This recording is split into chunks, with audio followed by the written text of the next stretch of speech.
Assalamualaikum warahmatullahi wabarakatuh. Waalaikumsalam. Teman-teman semua, berjumpa kembali di Biocast, Biologi Podcast. Pada kesempatan kali ini, saya Wahyu Aristianing Putri yang akan membersamai teman-teman di acara ini.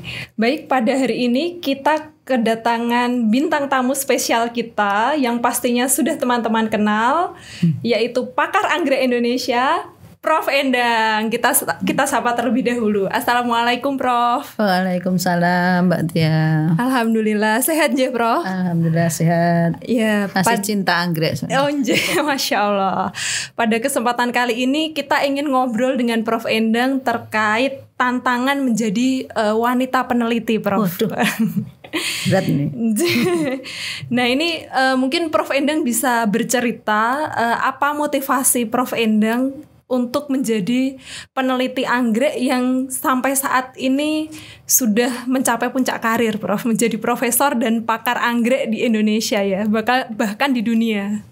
Aduh, berat ini pertanyaan. Dan memang saya itu kalau ditanya tentang ini itu mungkin bisa menitikkan air mata ya. Jadi ini mungkin bisa langsung ya Mbak Tia ya. Monggo, Prof. Ya. Jadi saya itu teringat ibu saya almarhumah ya. Jadi beliau itu seorang wanita yang sangat hebat menurut saya. Dan motivasi saya bahwa saya memang harus belajar setinggi mungkin dan meraih mimpi saya itu karena ibu saya. Jadi ibu itu sudah ditinggal ayah itu sejak saya masih SMP dan Masya anaknya Allah. 7 orang. Masya Allah. Dan beliau mengatakan tidak ada usaha yang sia-sia. Jadi kamu harus terus berusaha, raihlah mimpimu setinggi mungkin gitu. Apapun itu kamu harus berusaha. Nah begitu.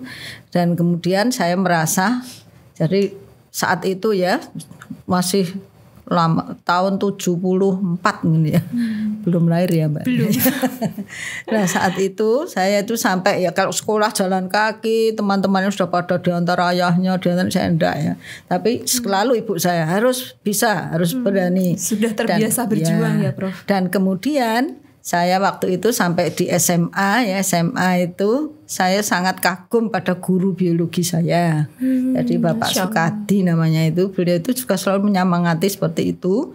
Dan beliau menunjukkan bagaimana sebetulnya biologi itu, genetika ya waktu itu ya. Genetika mungkin biologi molekuler belum seperti sekarang. Jadi beliau menyatakan bahwa semua itu seperti kenapa kita mirip ayah, mirip ibu dan sebagainya itu. Bahkan tanaman itu ditanam di Amerika dan di Indonesia kalau mangga ya tetap seperti mangga begitu ya. Yeah. Situ saya jadi berpikir wah kalau gitu saya harus masuk biologi ini gitu ya. Berarti motivasi awalnya itu karena cinta biologi dari guru. Ya dari guru SMA ya. Jadi dan setiap reuni itu saya selalu mencari beliau ya. Beberapa waktu yang lalu masih ketemu tapi beliau sekarang sudah sedo. Tapi saya merasa ya itu mendapat motivasi yang sangat besar dari beliau. Nah kalau tadi mengenai anggrek, motivasinya dari Prof. Muso Suryowinoto ya. Jadi almarhum itu benar-benar bapak saya untuk anggrek dan memperkenalkan saya karena mungkin Mbak Tia tahu saya skripsinya tuh hewan terus dulu. Iya. Jadi saya tuh lalat buah itu loh. Jadi saya tuh bimbingan Pak Suryo dulu. Oh, Pak Suryo dan Bu yang bukunya kita pakai itu ya, juga Bu untuk Santianawati ya di entomologi kan. Terus nanti kan ngambil otaknya itu. Terus sampai ya itu ibu saya lagi saya ingat bahwa harus berani kemana saja sendiri. Saya sendiri ke UNAS, ke ITB hanya ingin mencari tahu caranya membuat kromosom serangga. Waktu itu di sini banyak teorinya, kebetulan belum ada praktikumnya. Praktikumnya kan simulasi kalau di sini. Itu saya ke sana dan alhamdulillah semua orang yang saya temui itu memang sangat baik. Jadi apa yang dikatakan ibu saya tadi benar. Jadi kalau kamu memang berusaha karena Allah ya lillahi ta'ala, maka nanti kamu mendapatkan pertolongan dimanapun kamu berada. Masya Allah. Dan alhamdulillah untuk anggrek juga begitu. Semua penganggrek yang sahabat-sahabat Prof. Muso menerima saya dengan baik. Dan sekarang Prof. Muso pas menjelang wafatnya itu yang saya selalu ingat, itu wasiat untuk saya. Bahwa jangan pernah tinggalkan anggrek begitu. Itu di ICU Sarjito, rumah sakit Sarjito itu saya menengok beliau masih sadar antara sadar dan tidak. Itu tangan saya dipegang kenceng sekali itu. Pokoknya Endang nggak boleh ninggalkan anggrek gitu. Dan setelah itu terus sorenya kayaknya sedo, sudah meninggal. Nah dari situ makanya kenapa saya tuh sangat antusias ya mengembangkan peranggreken ini, karena ya bagaimanapun juga biologi sudah dikenal sebagai Center of Excellence untuk anggrek. Dan Prof Muso adalah Bapak Anggrek Indonesia. Jadi kita harus bisa ya. Nanti ya, Mbak Tia juga ya. Aku tak cekeli tangannya ya. Itu Mbak, itu motivasi. Masya Allah. Benar-benar. Panjang ya ceritanya. Ini ya Prof. Sangat menarik Nje. Kalau menurut Prof Endang sendiri dengan apa ya Prof? Kan kalau stigma masyarakat yang perempuan itu nggak perlulah untuk sekolah tinggi-tinggi karena ya pada akhirnya kan kita memang akan mengurus rumah begitu ya, tapi kan Prof Endang sudah membuktikan ternyata menjadi peneliti, menjadi ilmuwan yang sukses dengan keluarga yang sukses, Masya Allah, dan ternyata itu berhasil begitu Prof.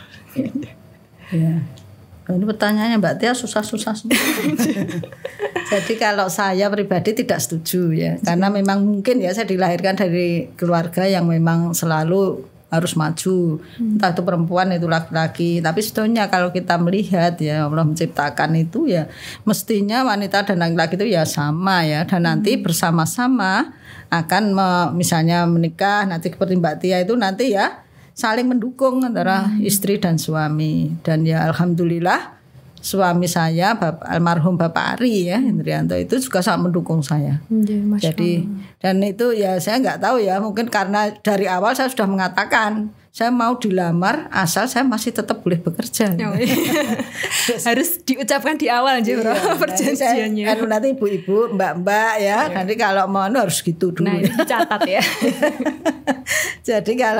Jadi bersama-sama gitu ya, untuk karena nanti ibu ini sangat bertanggung jawab untuk pendidikan anaknya, karena kan anak itu sangat dekat dengan ibunya.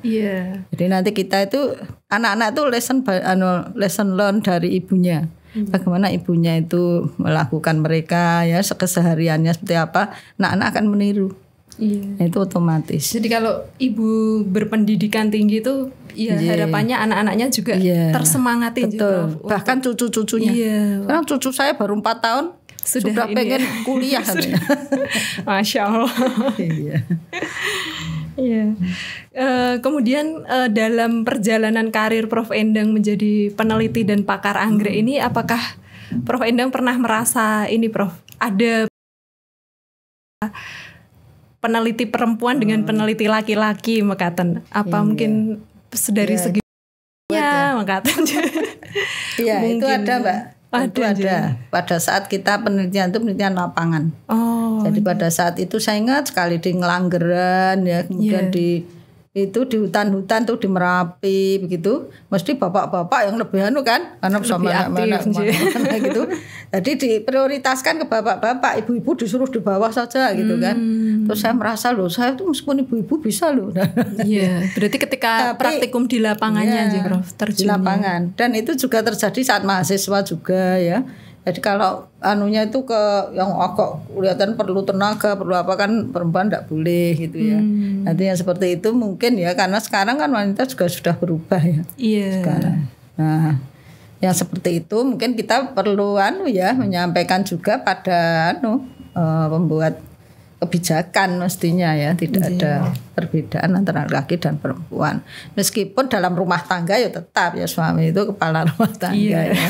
Tapi bagaimana kita itu ya harus seperti sahabat, soalnya laki-laki dan perempuan di dalam rumah tangga itu, dan juga di kampus ya kan. Dulu saya waktu mahasiswa itu melihat Prof Endang dan Pak Ari itu wah role model sekali itu karena apa ya apalagi Pak Ari pendiam, saya cerewet ya kan. Makan siang itu bisa bersama gitu ya, kayaknya menyenangkan gitu ya.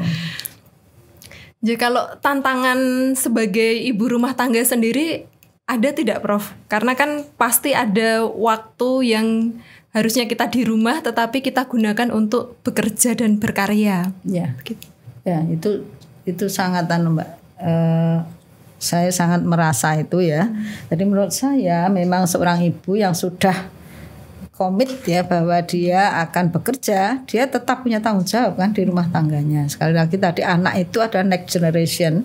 Jadi mereka itu sebetulnya kita itu bertanggung jawab meskipun ya nanti pasti akan diambil oleh Allah ya. Tapi memang bagaimana kita mendidik anak itu nanti kita akan diminta bertanggung jawab kan. Nah untuk itu kalau saya pribadi ya, saya kan sering pergi ya, karena dulu juga wakil dekan bidang kerjasama ya toh. Terus katanya teman-teman tuh Bunda tuh kalau Jepang kayak ke Bantul aja gitu. Terus saking seringnya ya Prof. Iya, tapi saya selalu mengatakan pada anak-anak dulu, saya tuh modelnya begini Mbak, saya bikin kertas karena anak-anak masih kecil ya, saya gambarkan gitu ya, ini cerita pokoknya saya bercerita pada anak-anak pada lihat semua. Terus ini ibunya ini terpaksa pergi ke sana itu karena dia pengen nyari uang untuk anaknya biar ini terus nyari ilmu nanti anaknya ini biar pinter biar gini ya. Jadi kalau nanti mama pergi tuh kalian juga seperti ini gitu ya. Oh ya aku nanti gambar seperti itu. Nah, dari situ anak-anak tahu bahwa ibunya pergi itu bukan hanya ingin pergi saja tapi memang ingin untuk mereka untuk kebaikan mereka. Nah ini yang berarti kayak saya nanti ke Mbak anak Tia kan juga masih muda nih dan masih panjang ya, nanti silahkan buat seperti itu Mbak. Terus juga buat apa saja ya, kadang-kadang anak-anak itu seperti sandiwara juga kadang di rumah itu, tapi maksudnya untuk pendidikan. Jadi memang harus apa boleh buat ya, meskipun kelihatannya jauh gitu. Saya juga dulu sering telepon di Jepang itu, telepon ke anak-anak. Jadi waktu saya tugas belajar ke Jepang itu, Pak Ari kan tugas belajar ke Austria. Anak saya titipkan Mbak Ayu saya di Semarang. Masya Allah. Berarti iya profesor saya sampai kaget long distance bisa gitu ya. Tapi serasa dekat Mbak karena saya telepon ya. Saya itu makan kan ngirit ya, masak sendiri. Karena kan harus halal itu di Jepang kan susah. Sulit ya. Jadi masak ya secukupnya itu harus sendiri itu kan beasiswanya masih banyak tuh untuk telepon. Untuk teleponan. Dulu teleponnya belum ada HP begini. Belum ada WhatsApp aja Prof. Belum. Jadi teleponnya kayak itu apa yang tuh ya, yang ada ruang telepon itu di depan itu Lawson itu. Saya di situ telepon anak-anak itu seneng. Kalau dengar anak-anak nangis itu rasanya juga langsung berebak semua.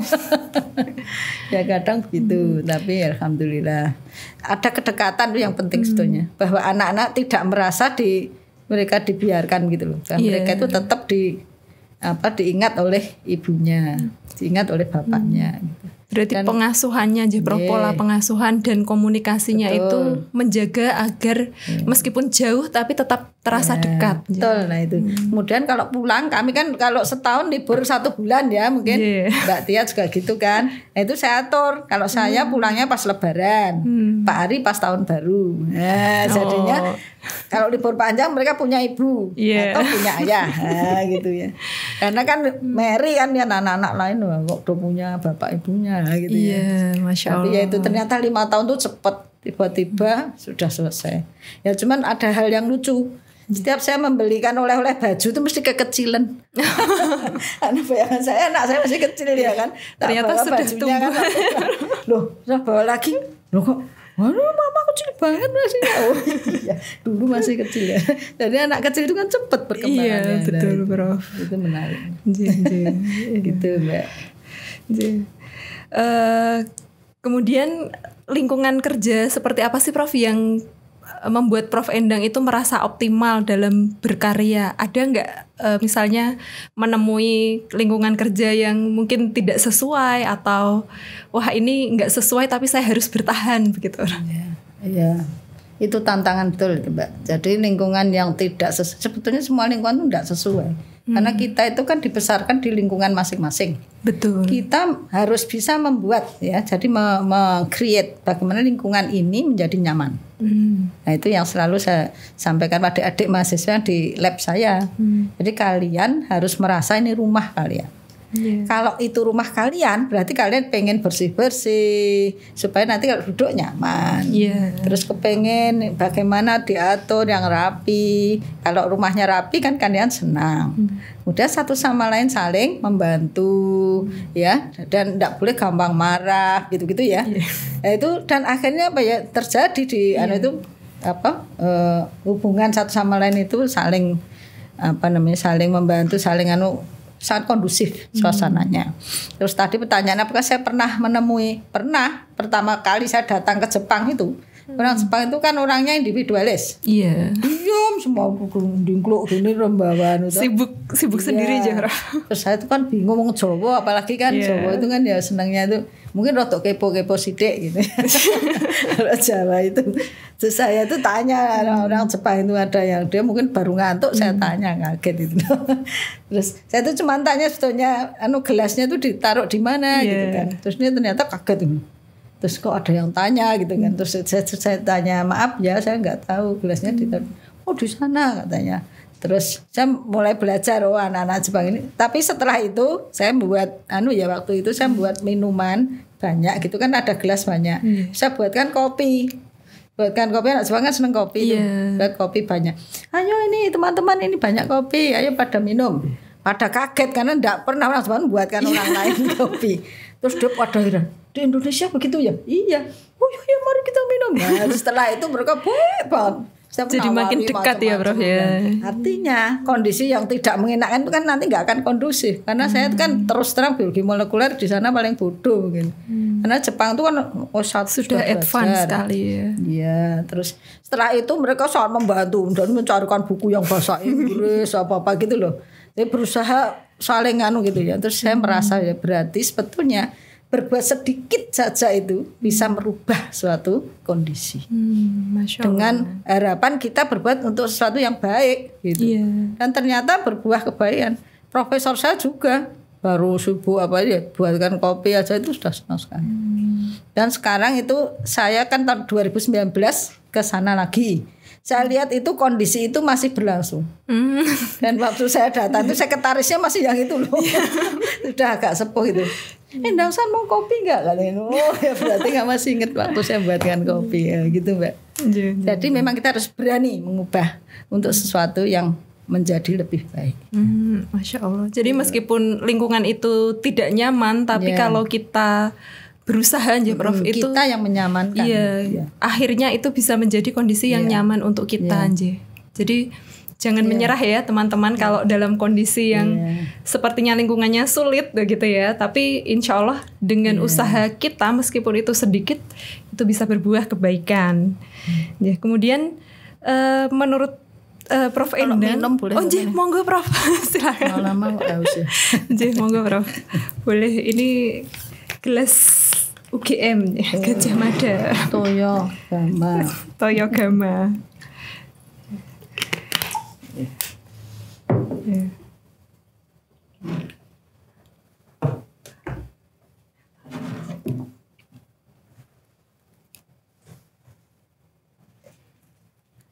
Iya, Mbak.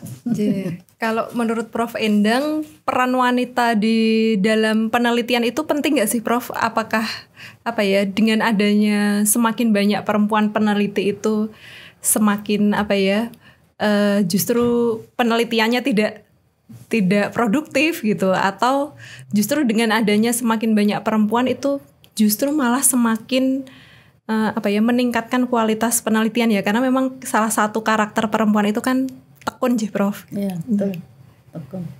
Ya, saya kira kalau ditanya penting nggak ya, saya membela diri saya sendiri. Membela kaum perempuan. Harusnya penting karena begini, mungkin ya saya bukan apa-apa ya, biasanya lebih mudah memahami orang lain tuh, wanita lebih mudah memahami dibanding kalau yang laki-laki ya. Mungkin egonya laki-laki atau mungkin sudah kodratnya begitu ya. Jadi wanita ini bisa nanti misalnya ya kita pada sesuatu kondisi, kok bisa kondisinya begini ya, itu biasanya wanita yang pinteran. Jadi dan itu sudah berkali-kali. Jadi lebih mudah adaptasi ya. Prof. Ya. Jadi kalau dengan semakin banyak peneliti perempuan ini berarti semakin bisa ya kita untuk lebih meningkatkan, semakin gayeng mestinya. Iya, karena itu terutama itu sekarang kan pandemi ya. Pandemi ini saya kira ibu-ibu itu punya kan sebesar untuk nanti menjadi peneliti-peneliti handal, terutama untuk itu loh, membuat kreasi-kreasi di bunga anggrek yang indah ini ya. Masya Allah. Ini juga ini saya kawin-kawinkan dengan harapan nanti kita punya biji yang jumlahnya sangat banyak. Karena satu buah ini tuh isinya 3 juta biji. Masya Allah. Jadi kalau ibu-ibu punya 1 buah saja ditanam, besok jadi 3 juta, duitnya jadi berapa? Nah, itu banyak. Salah satu bisnis yang ini ya. Sekarang saya kan baru saja juga diundang ke Kapanewon sana itu yang dari itu ya. Itu saya juga ngajari begitu. Jadi ada istilahnya mereka itu petani-petani milenial gitu namanya. Terus saya diundang ke petani milenial, saya ajari ini. Terus mereka, oh ya Bu, nanti saya bikinkan alat-alatnya. Nah, anak-anak muda sekarang bagus. Jadi malah semangat ya Prof, terutama ibu-ibu itu justru di masa pandemi lebih kreatif ya untuk, dan banyak tanah ya, karena kan banyak yang orang muda berubah pekerjaan ya karena pandemi ya. Nah itu mestinya ini akan membuatkan apa ya, satu kesempatan yang lebih salah satu solusinya ya. Karena nilai harganya memang mahal. Iya. Itu satu pohon saja itu aja juga banyak yang nyari Mbak. Iya. Kalau yang berbunga seperti ini kira-kira berapa Bro? 150-an. 150 ya. Mahal sekali. Tergantung jenisnya sih Mbak. Kalau dendro ya sekitar 70.000 gitu. Kalau anggrek bulan memang mahal. Ini di rumah Prof Endang ini banyak sekali anggrek. Ya, saya tuh pecinta anggrek itu juga karena Pak Ari ya. Iya. Dan Prof Muso. Masya Allah. Iya. Jadi Pak Ari juga suka anggrek ya Prof? Iya. Dulu suka anggrek. Ini bagaimana ceritanya Prof bisa ketemu Pak Ari dan memilih Pak Ari sebagai pasangan hidup? Nah, ini rahasia. Tapi mungkin perlu ditiru ya Mas Yadi ya. Jadi begini, saya kira semua orang ya kalau mahasiswa mesti kan ya punya ya toh, dekat dengan siapa gitu ya, tapi nggak jadi. Karena setiap saya kenalkan ibu saya ditolak sama ibu saya. Wah ini kayaknya rapi ya gitu ya, terus nggak jadi. Terus akhirnya kan saya waktu sudah lulus itu loh, tidak punya pacar, sudah lulus. Itu ditawari oleh Prof Wibisono almarhum ya untuk menjadi dosen di Fakultas Biologi. Yang kemudian diminta wawancara. Saat itu yang wawancara itu Prof Muso, saya ingat sekali. Prof Muso, Prof Bagio dan Prof Wibi. Nah, Prof Bagio waktu itu yang dekan itu waktu itu Prof Wibisono ya. Terus Prof Bagio itu bilang, "Kamu mau enggak untuk jadi staf di biologi?" Oh, mau. Prof, saya pengennya genetika, saya bilang gitu. Genetika enggak bisa, ini yang ada hanya di kultur jaringan waktu itu namanya. Tapi saya itu hanya ambil mata kuliah pilihan dulu ya. Dan saya bukan skripsi kultur jaringan karena saya itu hewan terus Prof Muso enggak apa-apa nanti saya ajari gitu Prof Muso gitu kan. Terus akhirnya ya sudah, terus saya di labnya itu ya enggak ngerti apa-apa dan saya tuh enggak pernah kenal Pak Ari terus terang waktu mahasiswa.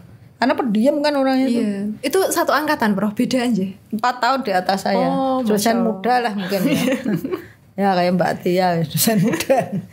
Nah, itu nggak kenal, tapi Prof Muso itu ya, diajari gitu. Oh iya, terus akhirnya kan saya diajari oleh Pak Ari. Ya, Sambentino diajari itu. Manut gitu ya. Laborannya 5 dulu. Oh, Masya Allah. Banyak banget ya. Nah itu Prof Muso sendiri itu punya putra yang Mas Ika Putra itu ya. Terus orang-orang bayangannya kan saya tuh digandeng terus oleh Prof Muso tuh kemana-mana. Terus katanya orang-orang pada goda Pak Ari itu. Ya itu loh, mau dijadikan mantunya Prof Muso. Dijodohkan sama Pak Ika. Soalnya setiap di kebun itu saya digandeng, ditunjukkan anggrek-anggrek itu. Dulu kebun biologi itu penuh anggrek. Iya. Terus lah itu terus akhirnya tiba-tiba Pak Ari itu sore-sore, saya tak ngelamar kamu ya gitu. Ngelamar kenapa? Nanti kamu jadi mantu Prof Muso. Aku enggak mau. Kamu tak lamar saja, mau enggak? Jadi pikir ya. Akhirnya karena ibu saya tuh nyuruh cepet-cepet karena adik saya mau menikah. Oh iya. Jadi ya udah saya terus akhirnya ya udah. Terus ya itu keluarganya kan abri semua tuh ya Pak Ari. Iya. Nah itu ya. Rumahnya aja juga di perumahan Auri. Itu yang ada foto Cepu, itu. Iya. Nah itu Mbak ceritanya. Jadi memang sebetulnya tidak harus. Ya itu nek zaman sekarang orang pacaran dulu cinta pengenalan gitu ya. Ya, nek saiki ya kenale mergo kultur jaringan. Oh, Masya Allah. Jadi dapat dosene gitu ceritanya. Jadi yang jagong manten itu naik bis dosen biologi semua. Masya Allah. Tendik naik bis ke Solo. Ya. Jadi terus Prof Muso memberi ular-ular itu sampai dibilang sama yang tamu-tamunya kan biologi semua tuh di depan. Jangan kuliah Prof Muso. Saya lupa masih kuliah anggrek. Iya gitu Mbak. Nggih, Masya Allah ya Prof. Iya. Kalau di masa sekarang apa sih keinginan Prof Endang atau cita-cita Prof Endang yang belum tercapai? Kan ini sudah jadi profesor, sudah jadi pakar anggrek di Indonesia. Nah, ada tidak Prof keinginan Prof Endang yang mungkin belum tercapai? Keinginan saya itu pengen semua pohon di biologi ada anggreknya. Oh.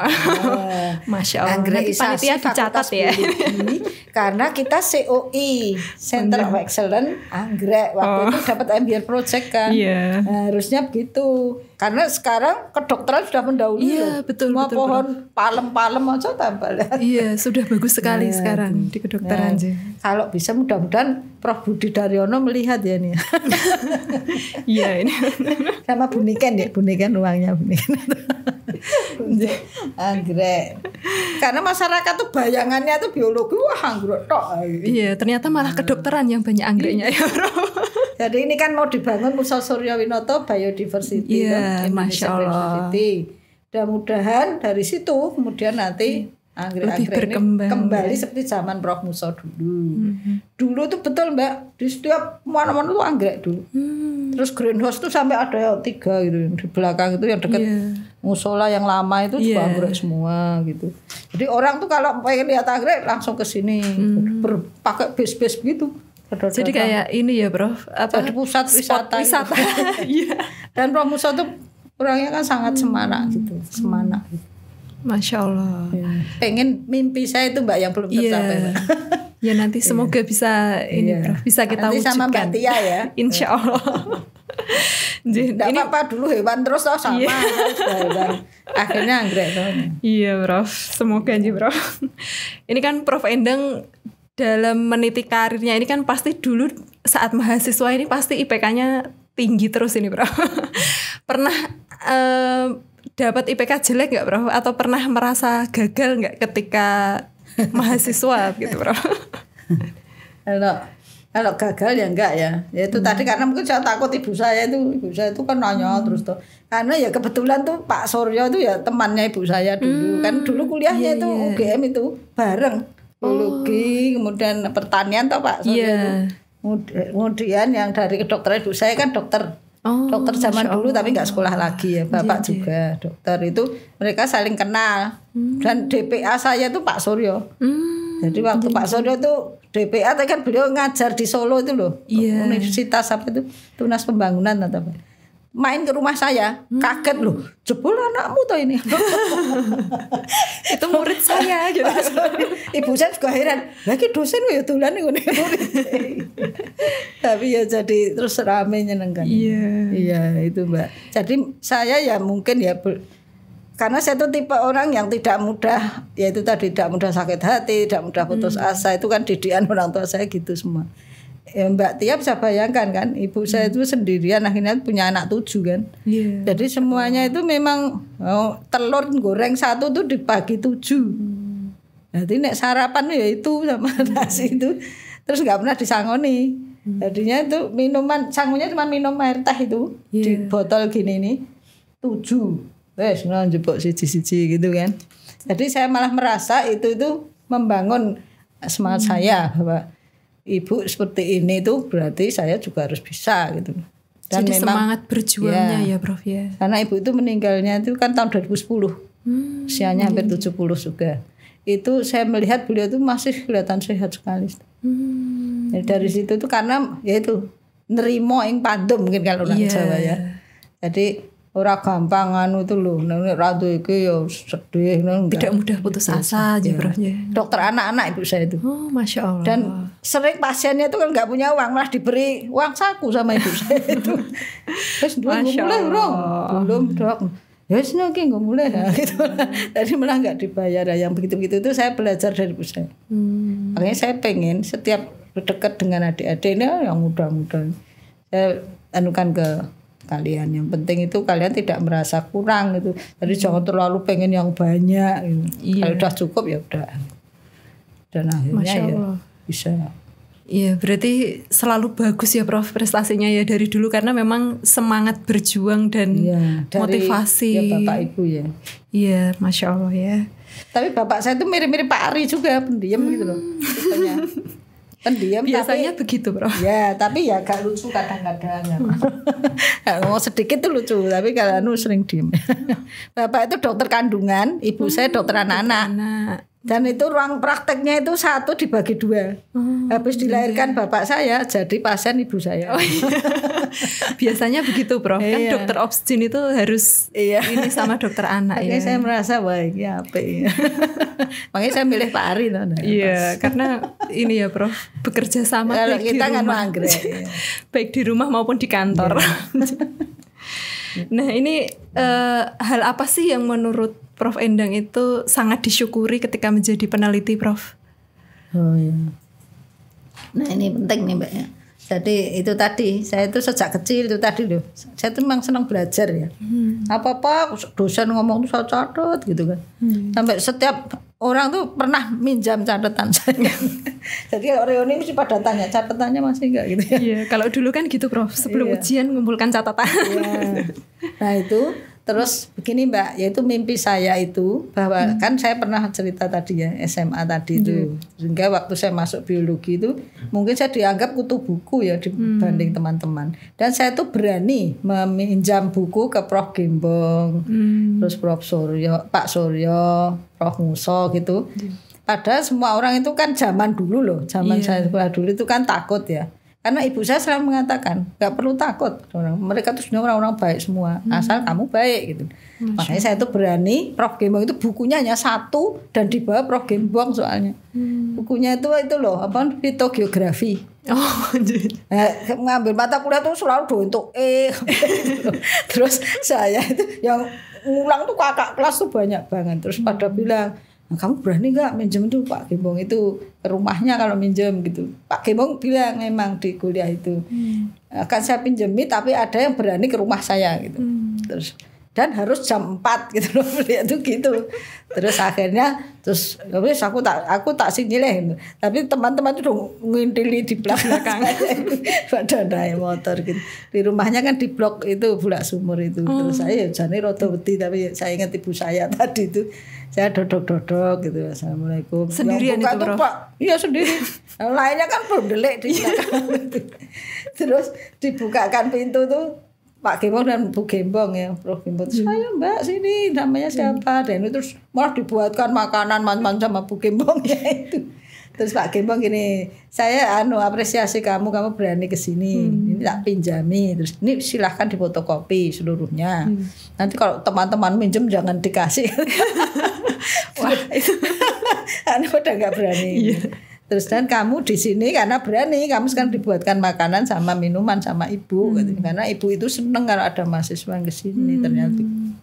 Udah selesai, terus saya balik keluar kan, terus teman-teman, bukunya itu, nah iki ya wah, aku harus fotokopi seluruh sekelas itu fotokopi. Jadi akhirnya buku itu sampai sekarang saya simpen, itu geografi dari Prof Gembong. Jadi itu bukunya masih kuno banget dulu. Karena memang bahasa Inggris. Beliau memang katanya mundutnya itu dari mana gitu, dari luar negeri. Iya, jadi sangat memang berharga. Tidak diberikan ke perpus, jadi dibawa sendiri. Masya Allah. Dan menurut saya tuh sebetulnya ada beberapa yang perlu dilestarikan ya. Sekarang itu hubungan antara dosen mahasiswa itu bisa dekat seperti itu. Jadi seperti Prof Gembong itu juga ngajari bahwa kita itu harus selalu patuh pada aturan. Dulu itu kalau pakai kaos nggak ada kerahnya, langsung suruh pulang. Prof Gembong itu. Terus Pak tuket gini suruh pulang. Oh nggak boleh ya Prof? Kamu tuh mau olahraga apa mau kuliah gitu. Oh harus resmi ya Prof kalau dulu ya.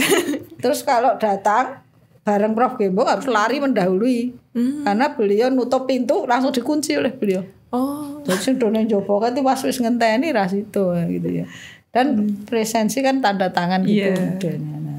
Nah mungkin ada hal positif menurut saya bahwa kita itu taat pada aturan. Jadi jangan membiasakan diri terlambat datangnya. Masya Allah. Nah sekarang kan terus ono susah rampungnya lagi teko ya kan. Apalagi menit, online Prof. Nah online sambil tidur, ayo di off kamerane lah misalnya begitu ya. Karena apa? Kalau kita sudah biasa bertanggung jawab itu, nanti jadi peneliti juga sangat bagus. Kan kalau dapat hibah selalu ada kan? 5 bulan harus publikasi, harus ini. Itu kalau orangnya nggak tanggung jawab, nggak tadi itu nggak teratur anunya itu nggak bisa. Nah itu makanya. Cuman sekarang kan agak sulit ya menerapkannya. Mungkin karena generasinya berbeda, Prof. Dan dulu IT nggak seperti sekarang. Untuk pengalaman Prof Endang pertama kali ke luar negeri itu kapan, Prof? Apakah saat S3 itu atau semenjak S2 sepertinya ya, Prof? Sampun. Saya S2. S2 itu ada tamu, ya Prof Majida itu. Tapi kan waktu itu belum sekolah ya. Hanya waktu itu saya melihat beliau memberi kuliah tamu. Memberi kuliah tamu, saya sangat tertarik. Kemudian beliau itu menawari saya, "Kamu mau ke Jepang enggak?" Saya pengen, Prof. Ya sudah kalau gitu saya bayari gitu. Dia dibayari, terus saya itu dibuatkan surat undangan pakai email kan dulu. Terus pakai saya ingat sekali fax itu loh. Fax itu. Terus beliau memberikan itu, terus saya disuruh lapor ke UGM. Harus ada surat dari UGM-nya juga karena ternyata beliau bayarinya itu kan pakai uangnya Nagoya University. Jadi saya dianu oleh beliau 2 bulan, Mbak. Itu pertama tahun kali 91. Oh, Masya Allah. Saya baru 3 tahun. Ya satu sendiri, Mbak. Saya kemana-mana itu kan sendiri. Ya itu ninggal anak-anak itu. Kan baru Cahya umur, kan dia lahir 88. Bareng ya sama Prof. Ya, temannya. Nah, ini Mbak Tia ini anak saya. Nah, itu 88 umurnya baru 3 tahun tuh. Saya tinggal. Jadi ya itu saya bawa bajunya, tak taruh di bawah bantal itu. Baunya masih Cahyanya. Ya itu 2 bulan loh itu. Terus pengalaman pertama ya. Mana-mana sendiri terus kan. Terus pulang tuh kan saya bawa beras ya. Jenenge dosen muda ya tuh. Beras Jepang kan enak banget ya. Betul gitu. Tak bawa di pesawat tak pangku gini ya. Terus ditanya sama pramugarinya, "Ibu tuh punya Mbak punya putra toh?" Punya. Ini senangnya makan tuh putranya. Saya kok bawanya beras. Terus enggak tak taruh kopernya udah diisi yang lain-lain. Itu dia menarik itu. Jadi nek dianggap kayak wong desa gitu. Tapi saya merasa itu mengasihkan malah gitu. Jadi waktu saya pulang ya terus pengen apa gitu kan anak-anak. Baru Cahya. Selisih berapa tahun itu, Prof? 4 dengan tahun. yang kedua? 4 tahun ya. Ya Cahya itu akhirnya ikut biologi kan karena sering saya ajak waktu kecil itu TK kan dia TK percobaan situ. Itu ternyata ya itu. Nah, sekali lagi saya sampaikan tadi, Mbak, learning by doing tadi.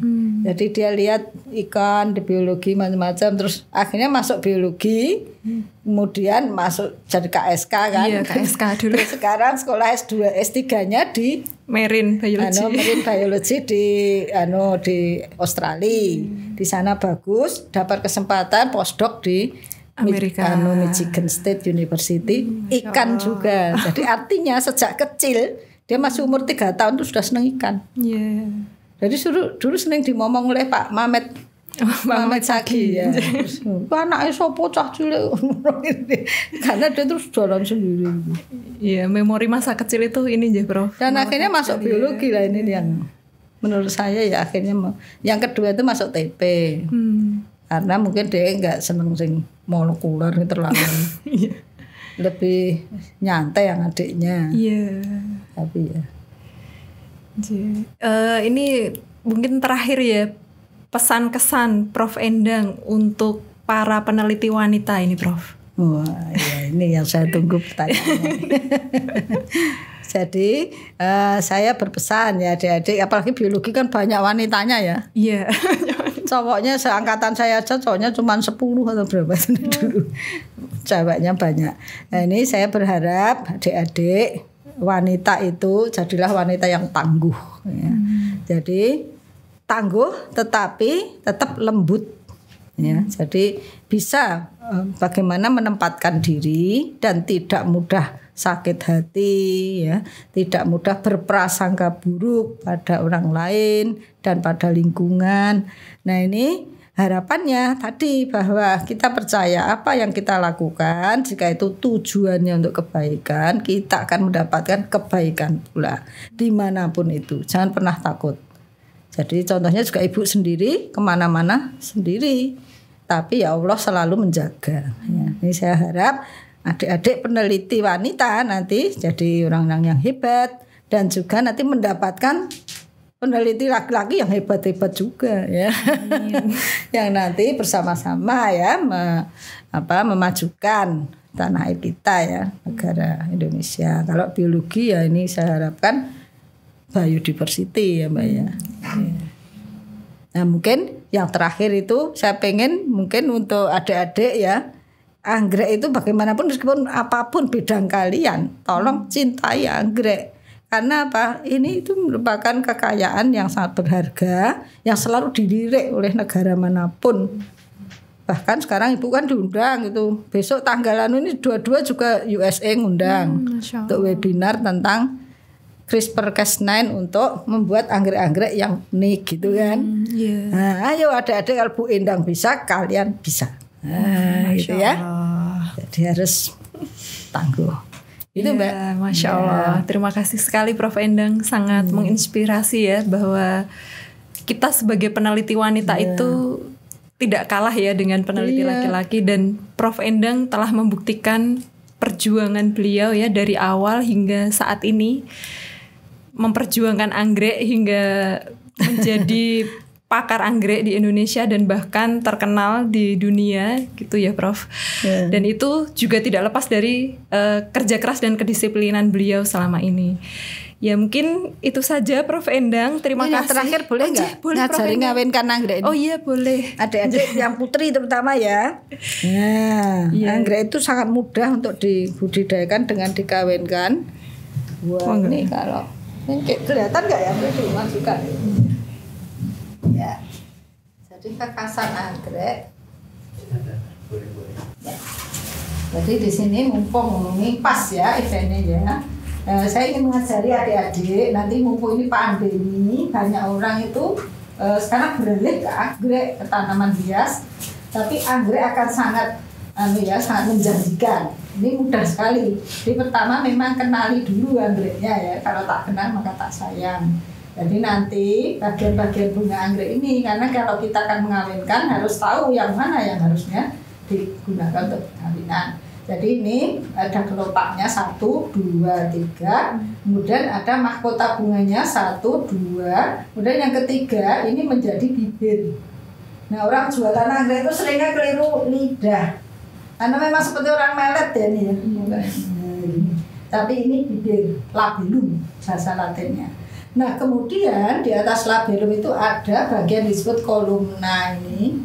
Ini terdiri dari suatu batang yang di atasnya itu ada alat kelamin jantannya, polen yang ditutup dengan operculum ini.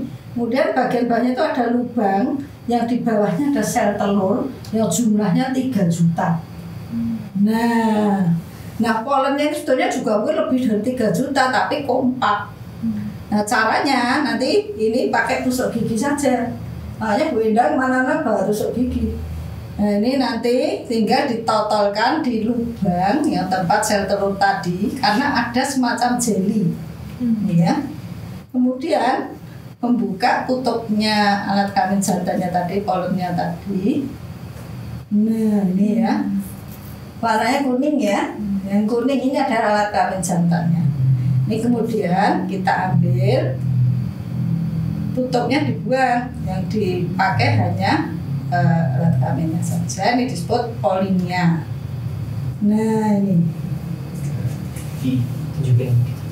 ya, warnanya kuning. Ini isinya juga jutaan sel sebetulnya nih. Tapi ya Tuhan itu karena biar cantik main kompakan ya. Kemudian ini dimasukkan lubang. Yang tadi lubang isinya sel telur dulu 3 juta ya. Nah ini nanti terus ditekan. Tekannya nggak usah keras-keras, terus ditekan saja. Sudah jadi ya. Kemudian nanti diberi label seperti ini. Kemudian ini nggak bawa label ya. Jadi nanti ditulisi Phalaenopsis hybrida ini, kemudian selfing. Jadi ini hari ini artinya alat kelamin jantan dari dirinya sendiri dimasukkan ke lubangnya ini. jadi. Nah, ini yang sudah kami kawinkan sudah jadi ini. Jadi ini buah, nanti bagian tangkai bunga ini nanti akan menggembung ya, berwarna hijau. Kemudian bunganya ini akan kering. Jadi tidak apa-apa, jangan sedih kalau mulai kering. Nah, seperti ini. Nah, ini berarti jadi malah akan punya cucu. Nah. Ya sudah selesai. Dan tidak ada orang jualan buah masalah. Jadi orang jualannya biasanya botol. Sudah sidling itu. Padahal satu buah ini bisa jadi ratusan botol. Satu botol harganya bisa 50.000. Nah, kalikan saja. Nah, gitu ya. Nah, mudah-mudahan nanti banyak yang jadi ya pengusaha-pengusaha anggrek ya, adik-adik ya. Jadi penelitian sekaligus bisa untuk bisnis. Iya, Masya Allah. Terima kasih Prof. Endang atas ilmunya.